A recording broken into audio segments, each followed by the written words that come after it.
Welcome back to Pillars of Eternity. We have reached Anslögs compass. Here we will do a few interesting things.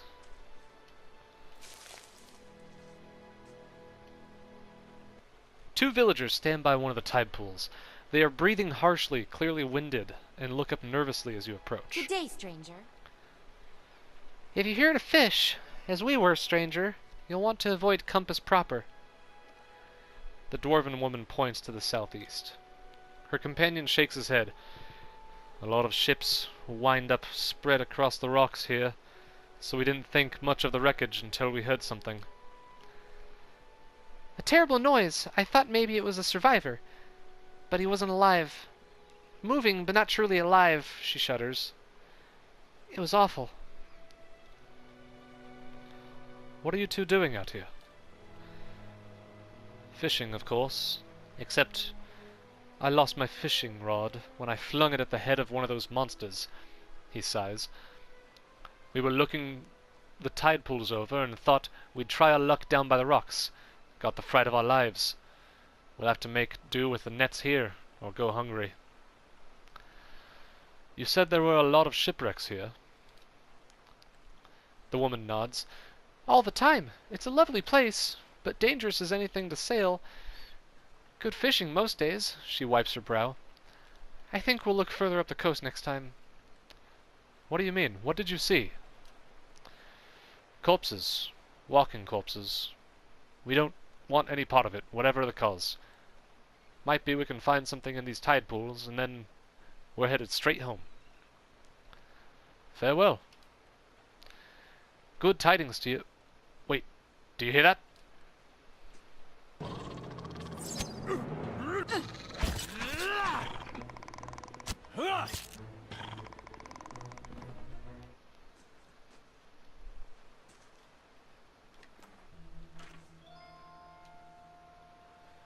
Thank you for your help, stranger. And they're gone. Okay.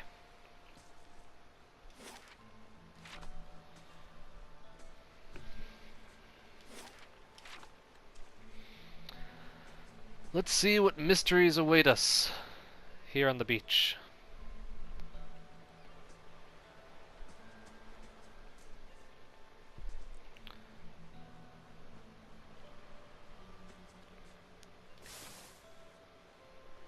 Ah, a page from Fulvano's travels. Look at that. I met a helpful Deerwoodian woman while in Gilded Vale. She was an invaluable guide during my time in that sorry village, and agreed to accompany me some part of the way towards Anslögs compass. We parted ways in the wilds known as Magran's Fork, but I gave her my amulet so that she might remember me fondly. Perhaps I will return to these lands some day after all. Oh man, I'm giving him the voice of a NPC from my game that the players keep coming across and ruining his life more and more. But he's a shithead, so it's okay. But oh man, he's just like the worst character ever. And Fulvano kind of reminds me of him. Just cursed to be a fuck up and fuck everyone else up.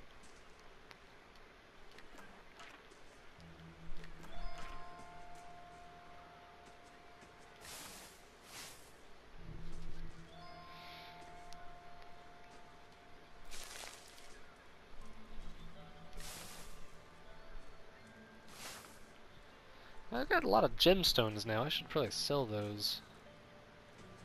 Make some good money.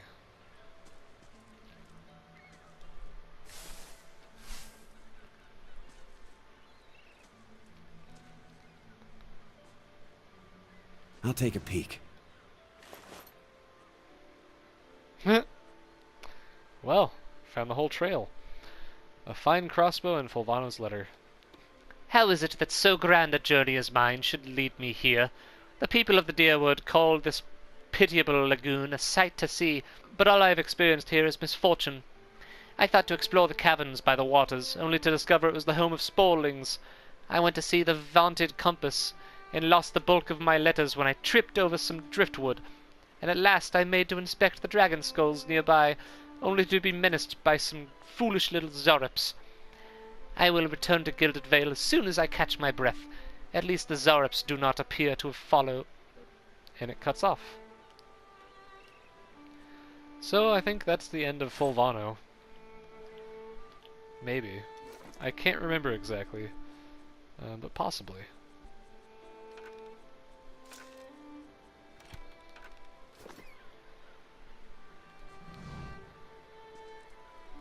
Keeping an eye out. I apologize if that voice is very annoying. It's meant to be. Oh, I remember the NPC's name.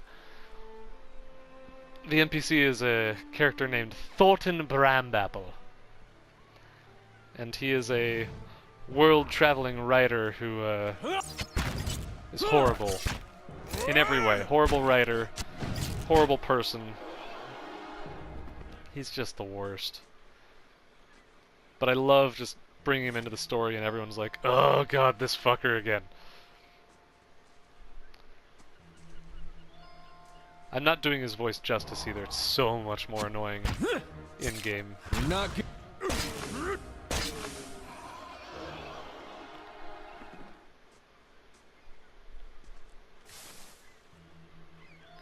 A page from Fulvano's travels. I apologize. While travelling west towards Gilded Vale, I encountered a fellow traveller of some considerable intelligence, and we engaged in pleasant conversation. It came to light that the poor fellow had the most execrable pair of boots upon him. I think that's how I said that. I've never heard that word. I gave him one of my spare sets, that he might better appreciate Valian craftsmanship. May they serve him well, for he said he intended to cross the wilderness known as the Black Meadow. I cannot imagine it to be a pleasant place. So, Fulvano's an asshole, but he's a little nicer. He's at least willing to give people his gear. But I think that gear is cursed. And it's getting everyone that he gives it to killed. And I'm wearing it. Yay!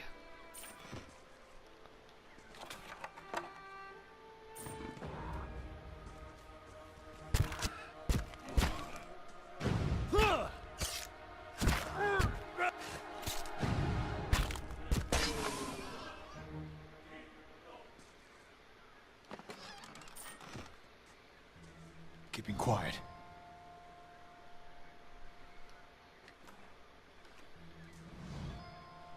Keeping quiet. Margaren's fire cast light in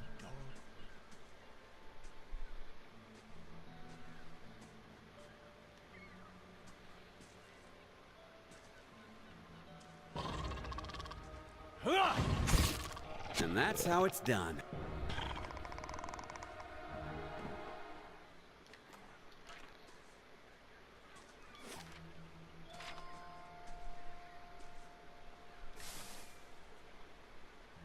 Page from Fulvano's travels. After several days' journey, it seems it is time at last to part ways with my travelling companion from New Heamar. A pity we could not see the compass together, but perhaps he will have as grand a time in Garen's grasp. I had given him my gloves for safekeeping, for I will hardly need them in such a fine weather. We found that guy with the gloves, so, yep. Everyone's dying.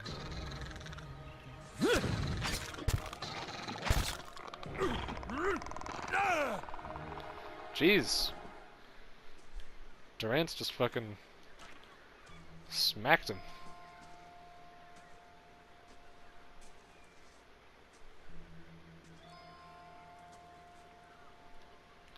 Fish and clumps of seaweed, bright green with heat, royal and stew. It tastes pleasant. It tastes pleasantly salty. Scree. You find yourself facing a towering Alma woman. Her skin is the warm gold brown of a dying sunset, with pale fish-white patches at throat and hands. Wavy red-brown hair pulled into tight braids around a stripe of bare skin that follows the curve of her skull, flows down over her broad shoulders. Gods keep you. She regards you calmly, evidently unsurprised to find you here at the edge of her camp by the water. Have you come for medicines and craftswork, or do you share the fire? She gestures to the large cauldron nearby. Aufra sent me here. She says that you know some way to ensure that her child is not hollow-born. Ah, benevolent one, because I have been very, very benevolent. Ah, more of Raederic's frightened flock. She nods slowly. You are kind to come all this way. Poor Aufra must be beside herself. I imagine she gave you something for payment? Whatever it is, you keep it. I don't need coin. I need you to do something for me instead. Ragnar points inland. There is a Zaurup tribe to the northeast, led by one of their priests. Tana was exiled from there some time ago, and the scouts still lurk about the place, waiting for an opportunity to end his life. The Zaurup lets out a rattling squawk, head drooping. One day I will have to go out for supplies, and I will come back to find my assistant slain. How will I help anyone then? She shakes her head. You rid me of this nuisance, and I will do what I can for Aufra, and throw in something for you too. I had to kill the Zaurups on the way here. They won't be a bother to you anymore. Truly? You are very efficient with your favors. Here, something for your trouble. She nods and claps her hands once. Good.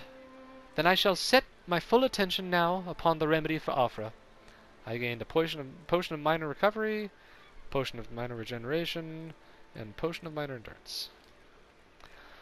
I will get started on the mixture, but I need one more ingredient. Some spores from the creatures in that cave there. She points just north of her little stretch of beach. Sporelings, you call them. It is a useful material. I need one for the mixture. You are welcome to any others you find. I'll go find some.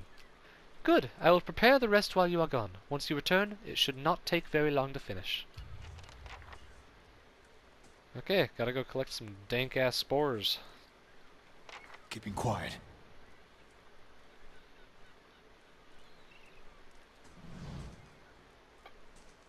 Bl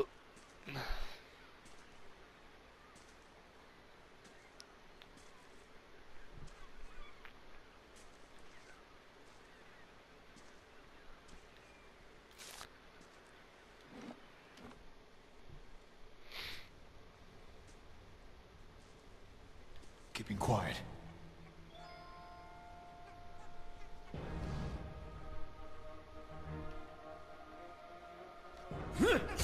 That's it!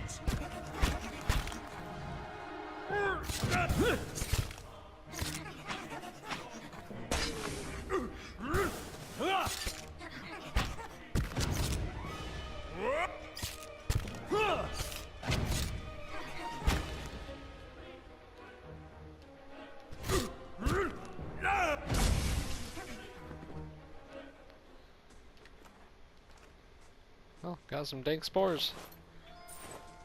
That was easy.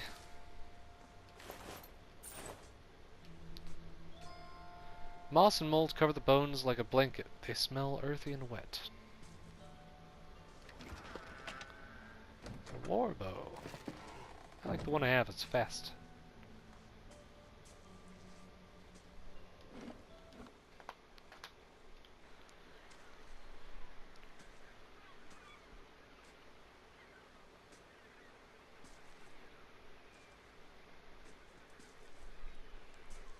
Good day, stranger. Careful with those sporelings. They have a way with the mind. Ragna taps her temple lightly. It's why the spores are so useful, really. I have some spores here. So you do. Excellent. Give one here and I'll add it to the cauldron. This should not take long. The mixture is ready. Take this to Aufra. Tell her to drink it before bed, as it induces sleep. She should find herself more energetic in the mornings. Tell her to eat more fish and cheese. The potion will sustain a healthy appetite. Grant her strength. She's a rather frail woman from what I remember of her. Wait, I thought this was a cure. I can tend to ailments of the body. I cannot cure an affliction of the soul. Certainly not one inflicted by the gods. Ragna crosses her arms. I have explained many times. People will believe what they want. So let her believe. Perhaps that will help. Faith is a powerful thing. In the meantime, she will feel much improved, and if a child should not be claimed by the legacy, then it will be born healthy. That I will promise.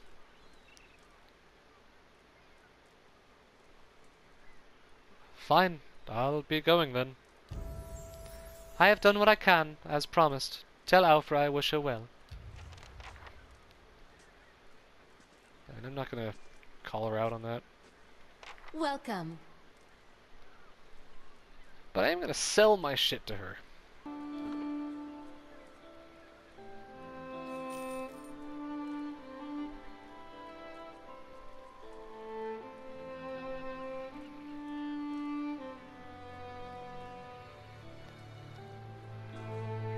Okay. Oh, I have a level up.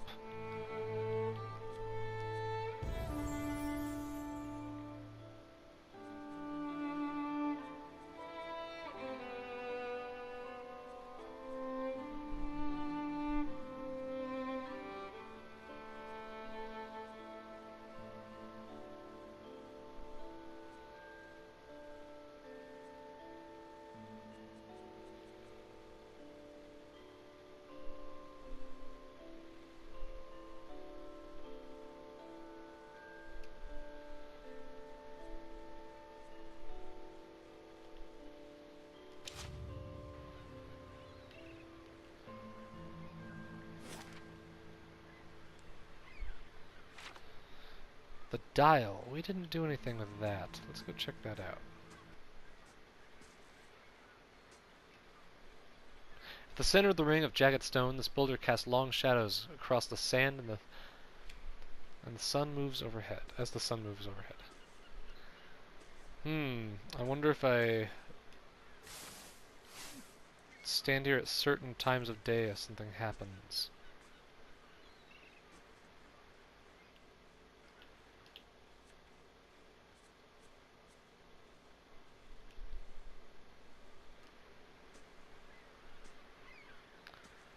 I don't know. Something I might look up later. I'm not too worried about it right now.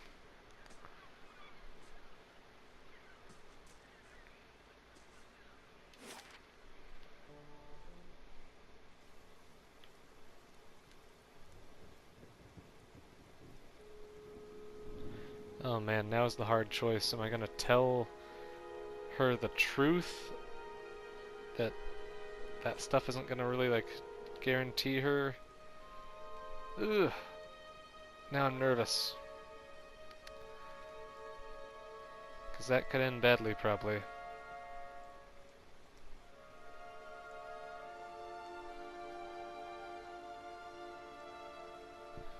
We'll see what happens.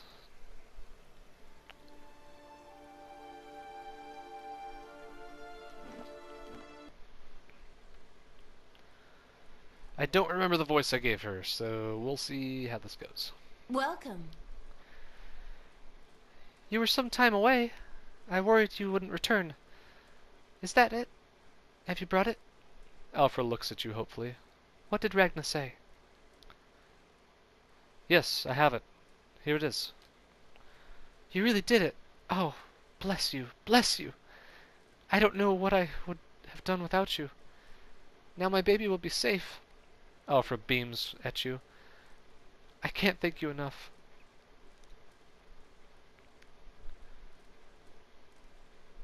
Wait, you should know something about that potion. Alfred blinks, looking down at the vial. What do you mean? It doesn't do what you think. Ragnar says it will make you feel better, but that's it. But that's... Alfred's happiness quickly fades. But everyone said... She looks away. I should have known. I've been so stupid. How could I think? I'm sorry. I wasted your time. You don't know that your child will meet the same fate. Perhaps this is best left to chance.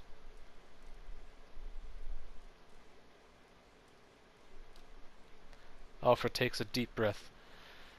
You're right. I shouldn't turn to such methods. There may still be another way. She seems to deflate a little, her face wary. I won't take the potion, but thank you, all the same, for acquiring it for me. Here, take this. You can keep what remains of Ragnar's payment too. And take this as well. It was Hathort's. I've been holding on to it, but I think it'll do you more good. I suppose all I can do now is pray. Perhaps the gods will be kind. Okay, well, we are going to stop this episode here. And next time we will head off, getting closer to Caed Nua. So I will see you in the next video. Thanks for watching, and have a great day.